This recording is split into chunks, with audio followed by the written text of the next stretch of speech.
Joining us now, Trevor Findlay. He is with the Center for International Governance Innovation, CIGI, in Waterloo, and a professor of international affairs at Carleton University. And welcome to TVO. Thank you very much. Nice to meet you for the first time. Let me read something here from New Scientist, and then I'll get you to comment on that. Here's the quote from a couple of months ago. The long-anticipated nuclear renaissance has arrived. In his State of the Union address last month, President Barack Obama announced plans for the U.S. to build a new generation of nuclear power plants. Several European countries are also likely to restart their nuclear power programs soon. The UK plans to increase to 20% the proportion of its electricity generated from nuclear. This would certainly suggest a new era of bullishness behind nuclear power. You've just finished a report for CIGI where you're saying, hold the fort, not so fast. How come? Exactly. We're saying modified rapture about this renaissance. It's partly about semantics, but we actually think there isn't going to be a huge increase because of the numerous barriers towards entrance into this business. And a lot of it revolves around economics. The cost of these nuclear power plants is enormous. And just because President Obama announces a plan doesn't mean it's actually going to happen, because it's utilities and banks, investors have to be willing to take the risk on nuclear power plants. It's essentially a risk issue. Okay, having said that, the quotes I just read suggest that many governments do have plans, serious plans, to expand their nuclear capacity. Why doesn't that convince you with that much government backing behind it? I appreciate that not everything becomes reality just because it's said by a head of state or a head of government. Why are you not convinced it's about to happen? Partly because we've seen this happen before. There was an initial renaissance or revival of nuclear power in the 70s and 80s, and it petered out largely because of rising costs. There's also been over the years much speculation about developing countries getting into nuclear power, and we've seen several countries with plans decades long and nothing yet. Egypt, Indonesia, good examples, India also. So it might be all very well for the Western countries, those with enough financial backing to be able to do this, but we think for the broad range of countries, nuclear is a long way off for them. You know, of course, though, with the huge debate around the world about climate change, nuclear, I mean, that's part of the reason why the Renaissance has taken place. A lot of people say there's nothing that comes out of the smokestack of a nuclear power plant that adds to climate change. And to that end, I want to quote something from your study called The Future of Nuclear Energy to the Year 2030. One of the seemingly plausible arguments in favor of a crash program of nuclear energy is that climate change is so potentially catastrophic that every means possible, including relatively carbon-free nuclear energy, should be deployed regardless of cost. Yet it would take decades for nuclear to make significant inroads into carbon emissions, even in the best of circumstances. How come? Nuclear is very slow to deploy. It takes up to 10 years between the thought of having a nuclear power plant and connecting it to the grid. If climate change really is serious, and I believe it is, then this is too slow. It's also too expensive, again, if you consider the options. And governments don't have unlimited resources to deal with climate change. So if there's to be a crash program, they'll be looking for the cheapest, quickest option. And nuclear is not. Nuclear is the most expensive and slowest option.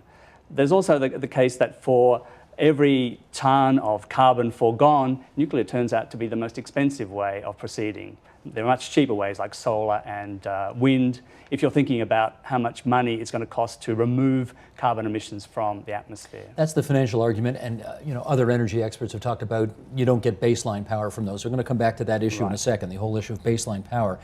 But as a long-range way to produce relatively carbon-free power, is nuclear power not a wise investment?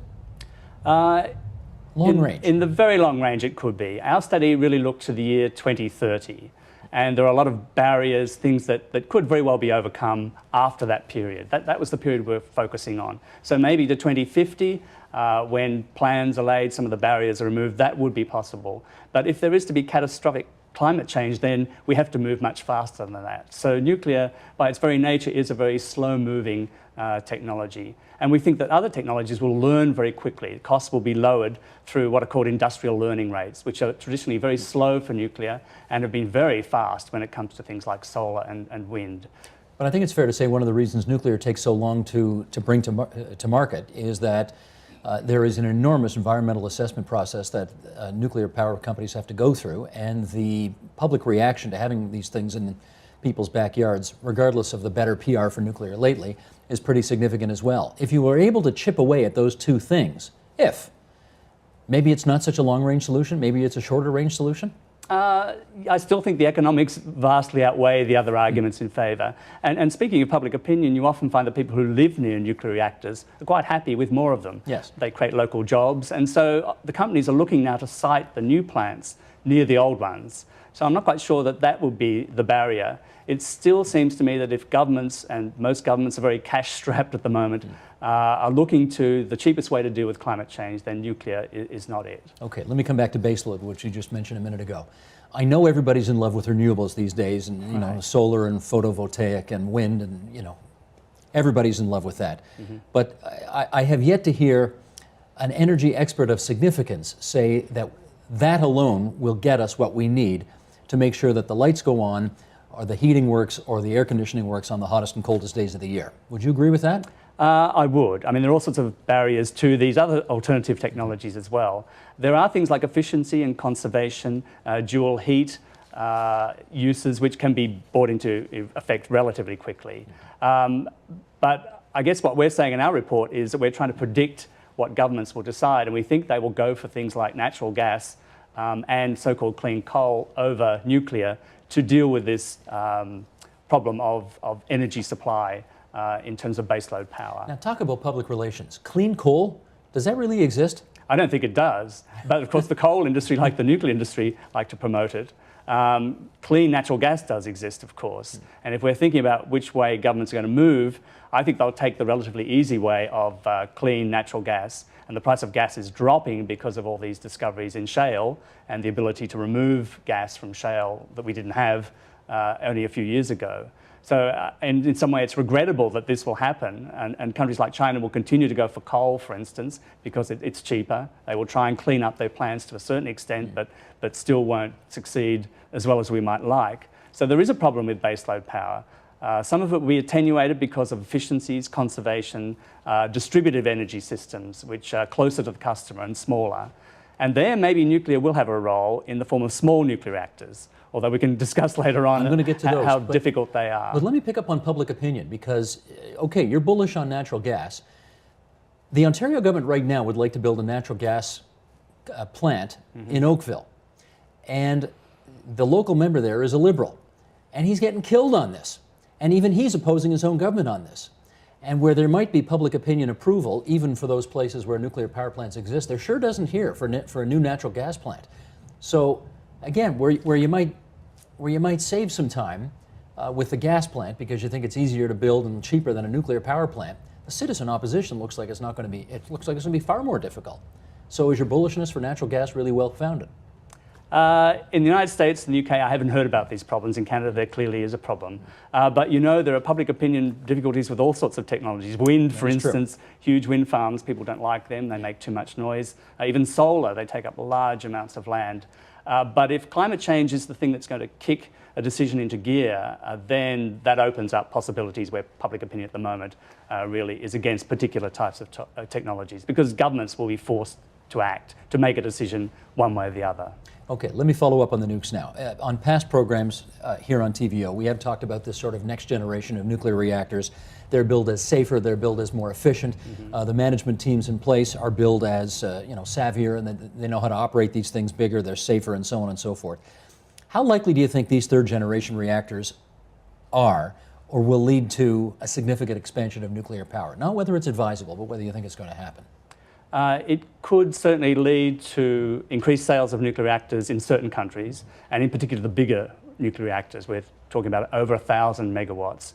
And I think they will be safer, they will be more efficient, they will burn uranium much quicker. The question at the moment for those seeking to invest or governments deciding about this is, will these promises be delivered, and how fast?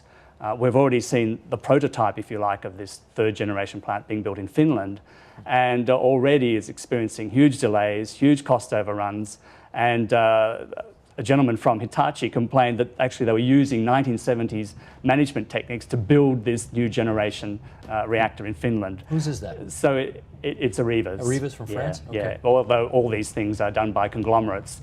The Finnish government, of course, is involved in this. So this is supposed to be the poster child for the third generation reactors in a liberalised electricity market, which Finland is. And it's doing very badly. So this does make you wonder whether they can actually deliver this third generation plus type of nuclear reactors within budget, on time, and with all the added safety and efficiency features they claim. Well, just to clarify, because my suspicion is when our viewers think nuclear power, they think Darlington, Bruce, Pickering, they think these enormous power plants with numerous reactors. But here's something from the Pittsburgh Tribune Review from a couple of months ago, which suggests it's not like that anymore. Here we go. The nuclear power industry that reawakened only a couple of years ago is getting a booster shot these days from much smaller reactors that would be far more affordable. Once again, Westinghouse Electric Company is at the core of the trend. It is designing a small nuclear reactor the size of a bus that can be built in a factory and shipped to a power plant. It would generate up to 1/4 of the power of current nuclear reactors, but cost about 1/10 as much. The simpler and smaller reactors, from 10 megawatts to 300 versus today's 1,000 megawatts or more, would be ideal for markets here and abroad with limited power demand, power grids, and money. Now again, these smaller bus-sized reactors, are these a potential significant new nuclear power expansion here? They could be. We simply don't know. It's again the problem that there are no prototypes built. There's been yet no safety regulation done on these. We're not quite sure how accessible the fuel will be in terms of proliferation against people acquiring that material illicitly. This is a whole new area. The Indians and the Russians have built these reactors in the past and used them, but we have concerns about whether the safety and security aspects of those reactors is as good as would be required in the West, of course. There are lots of countries looking into this, companies putting money into it, but one of the leading companies in this was a South African company, which has just announced in the last year or so that its prototype is failing. They're not now going to be pushing it for domestic electricity use.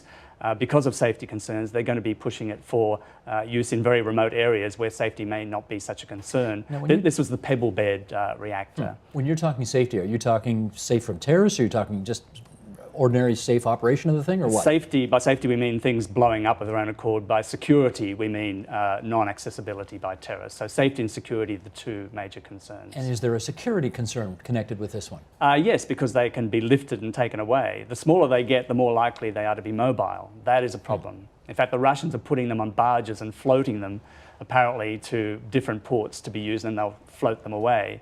But what's to stop an illicit group grabbing it and floating it away? These are problems we haven't coped with before because we've never had these smallish reactors in the West. So if you're concerned about loose nukes, this doesn't make things easier? Not necessarily. We're still not sure what sort of fuel they'll be using either, so we don't know how radioactive it'll be, whether it's self-protecting because no one can actually touch it, whether it'll produce plutonium, which is a bomb material. None of these are yet in prototype stage, so we really have no experience. So I think we should be very careful about authorising these and saying this will solve our problem until we're sure of those difficulties have been ironed out. Do you know, I mean, Westinghouse makes them. Do you know who else around the world is involved in trying to get this to market? Not particular companies, but there are a lot. We've just looked on the International Atomic Energy Agency's list, and there are a dozen countries investigating these. But again, we're not quite sure how far into it they are. There are a lot of people with theories about how these things might work. They haven't been produced in production line style yet, so we don't even know if they can run them off in a factory as they claim. It's simply too early to say. So in our report, when we're thinking about nuclear to 2030, we're saying these probably won't be ready in sufficient numbers to make much of a difference. And again, they're small, they don't produce much power. Right. And the economics are also suspect because the reason nuclear reactors are getting bigger and bigger is because they're cheaper per kilowatt hour. It's economies of scale. And of course, if you go backwards, you don't get that. Right. You get the opposite. Any evidence that Atomic Energy of Canada is looking at this? I haven't seen any myself, no. And of course, their situation is still so much up in the air. It is. They couldn't promise anything even if they were. Do you imagine these things ever being in Canada? If they iron out the wrinkles, I think Canada in a way is an ideal place because you have very remote communities which don't have much other opportunity for baseload power or regular power. It could be a possibility. We're not ruling them out, we're just saying we need to be very careful and not be over-optimistic about this technology. Here's another quote from your report, which we should say is available for anybody to read on our website, tvo.org, if they want to go there and read the entire report. Here's another excerpt, though. Traditional electricity grids with large centralized generating plants that favor nuclear are being increasingly viewed as an outmoded 20th century model that will be superseded by smart grids with greater use of so-called distributed generation from smaller plants closer to consumers. Tell me more. A smart grid is what? It's a grid that actually knows how much electricity is being pumped to the customer. The customer knows how much they're using. And it's completely different to the current model where the electricity is just sent out and no one really has much of an idea. The old Thomas Edison model of centralized plants, very long transmission lines, and you simply managed it by sending it out and seeing what happened. In the future, we'll be able to manage it much more closely in a better management style. The customer will know what they're buying at what rate, and that presumably will produce conservation and efficiencies. And that combined with these distributed energy ideas where you have the plants smaller, closer to the customer, should relieve pressure on these very large grids, which we've constructed over the years almost unthinkingly. It's just been the model, the way that we ran our electricity grids. And it seems to be with modern technology, with computers, we can actually change the way we do that. It's a rather clunky, old-fashioned way of proceeding when you think about it. Are we moving to smart grids in Ontario? Not sure about Ontario, no. California is. Well, in Ontario, households are getting the actual box in their Smart house. meters, I guess. But as far as I know, that hasn't been turned on yet, so we're none the wiser. How can you be sure? I mean, this is all a great, in some respects, a great gamble, right? The bottom line for politicians is when people turn the lights on, they have to go on. Right. How can you be sure that we still, in the future, won't need these massive, super large power plants that have kept the lights on, frankly, most of the time, in this province for 50 years? Right, we can't be sure. But what we're saying is these new systems may alleviate the pressure to build additional big plants. And the argument is that electricity rates are increasing, demand is increasing. We should build more plants to lower the cost and make it more available. Well, with conservation and these smarter grids, you may very well be able to avoid these increased demands for electricity, in fact turn it around, in which case you don't need big new plants. I mean, refurbishment of nuclear is occurring already in Ontario and other countries. The ratings of these old plants are going up, so they're getting more bang for the buck, if you like, out of their old plant. And that may be sustainable for more than 60 years, the Americans are saying. They're giving these life extensions to their reactors for that long. So we're not saying in our report we're anti-nuclear, we're just looking for the best deal for the taxpayer and the most effective and efficient way of tackling climate change. So to leave those current plants in place, to upgrade them, that could provide very well what we need, and the top of the iceberg, if you like, the increase can be carried by these different systems. And overall, there should be measures to lower the use of electricity generally. So we think a combination of measures, which is, I think, what every sensible analyst now says about energy. You need a combination of measures. There's no quick fix to this. When, in your experience, have you ever seen people, particularly in this climate, want to use less electricity? When they're charged more. Electricity is very cheap. We just take it absolutely for granted, like water in this country as well. Water's too cheap, electricity's too cheap. We're willing to pay enormous sums for houses and cars and things like that, but we're not willing to pay for fundamental needs like water and electricity, and that will have to change. The Earth is running out of energy, and we're running out of clean water. So to price it accordingly is the way to go. People respond to market forces.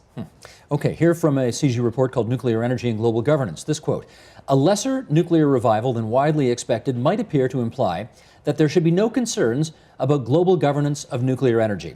Nothing could be further from the truth. The existing regimes for nuclear safety, security, and non-proliferation, despite improvements in recent years, are still inadequate to meet current challenges, much less new ones."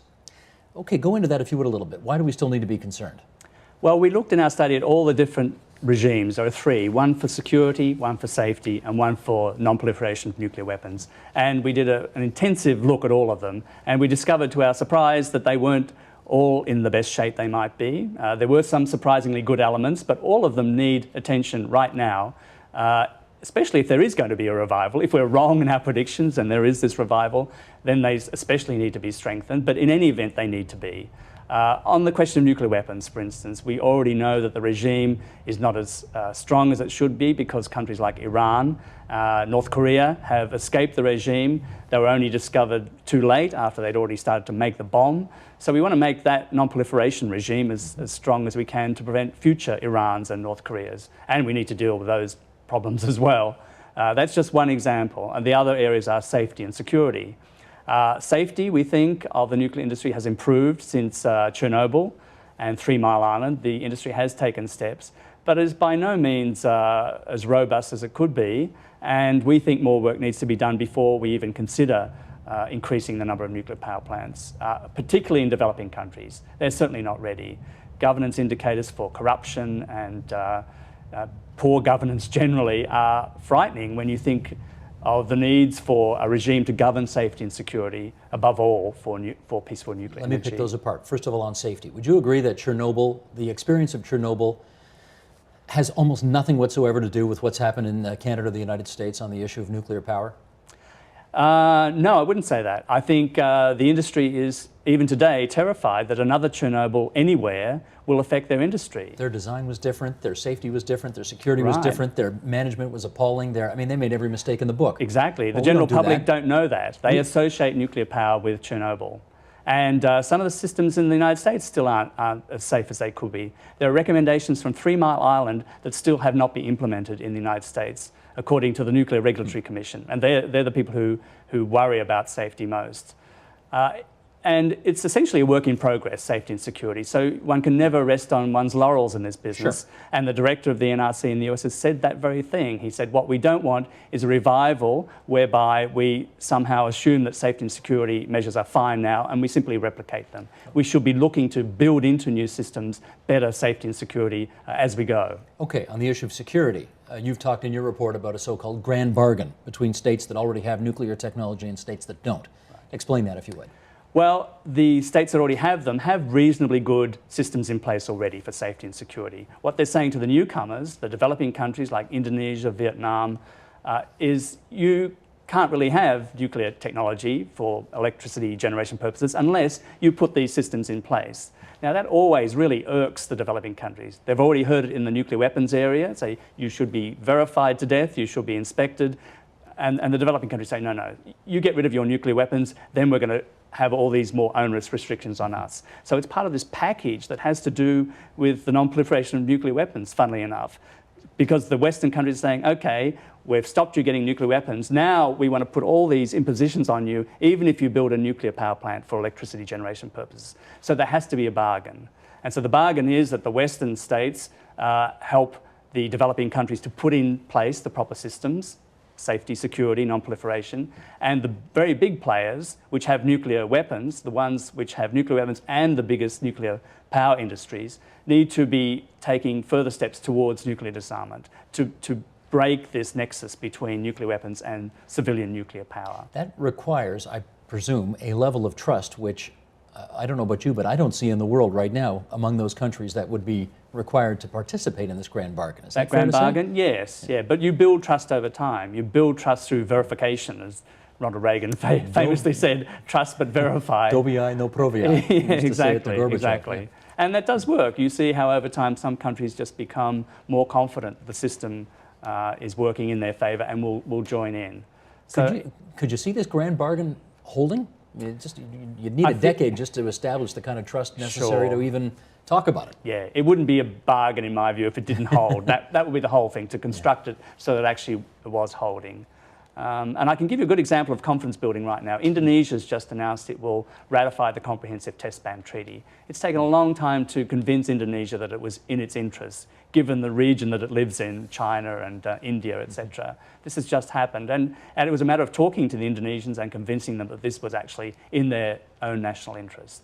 Trevor, let me ask you one last thing. You've done the report which suggests that nuclear is not the panacea that so many people are promoting nowadays.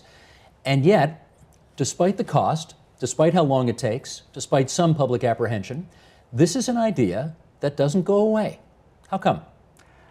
There is obviously some momentum from past years. It was seen in the 70s and 80s as a way of getting electricity. It was too cheap to meter. So there is this feeling that in future nuclear should be able to do that, and that's certainly part of it. Governments are pushing, governments who see a desperate need for tackling climate change. So there are some countries where it makes perfect sense. I guess our report really is saying that it might be okay for some countries to do this, but we need to look across the board at strengthening the regime so that if this is going to go ahead, it needs to be as safe and secure and resistant to weapons proliferation as possible. Understood. Trevor Findlay from CIGI and Carleton University. Thanks for visiting us at TVO tonight. Pleasure, Steve.